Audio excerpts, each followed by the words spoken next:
As the sun set over Lowell, Massachusetts, in the early 1800s, the sky blazed with hues of orange and purple, painting the brick facades of the textile mills in an eerie glow. But as darkness fell, the true colors of these factories began to show, not in the soot that stained the air and the river, but in the hollow eyes and haunted expressions of the young women who toiled within them. These were the mill girls, lured to the town by the promise of independence and a wage that could help support their families back home. In reality, they were trapped in a cycle of endless toil, eating, sleeping, and dreaming of nothing but the rhythmic clatter of looms that determined the very measure of their existence.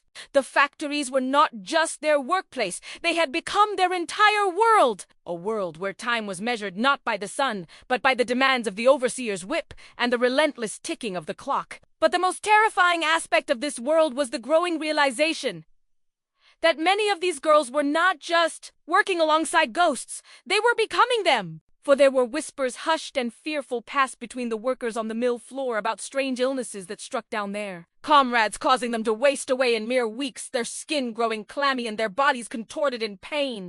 There were tales of sudden disappearances, of girls who vanished without a trace, leaving behind only the faint scent of lavender and a pool of blood on the factory floor. And then there were the sightings, the chilling apparitions that haunted the mill at night, the ghostly figures that were seen wandering the factory floor long after the last shift had clocked out. These were the shades of the mill girls, their forms translucent, their faces pale and drawn, their eyes wide with an otherworldly light. They were the embodiment of the relentless, grinding toil of the factory, the personification of exhaustion and despair. These stories may sound like mere superstition, the product of an overactive imagination fueled by the dim oil lamp lighting and the ceaseless drone of the machinery. But they are far from that. They are testament to the harsh reality of life in the mills, a reality that was so brutal and dehumanizing that it drove many to the brink of madness. In fact, the records of the Lowell mills tell a grim tale of hardship and tragedy, of accidents,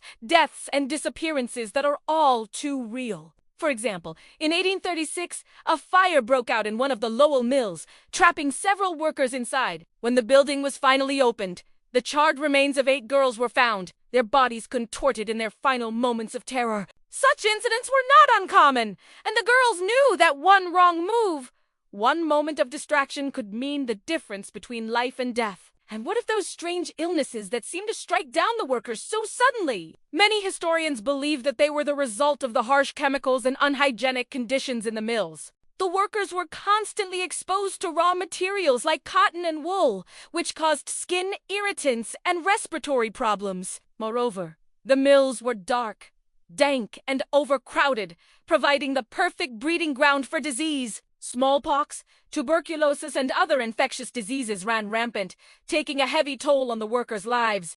As for the missing mill girls, their fates are even more disturbing. Some historians believe that many of them simply ran away from the oppressive conditions in the mills, while others argue that they were kidnapped by gangs that operated in the area. Still, others believe that the true culprit was the mill itself, that the very machinery that had lured them in was also responsible for their disappearance. So what are we to make of these haunting tales? Are they simply the product of a dark and troubled past?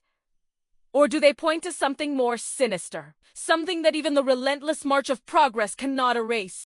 Perhaps the truth lies somewhere in between, in the silence of the brick and mortar, in the echoes of the machines, and in the shadows that stretch long and eerie across the factory floor. If you enjoyed this video, please don't forget to subscribe and leave a comment. And if you want to learn more about the history of the Industrial Revolution, stay tuned for more updates. Thank you for watching.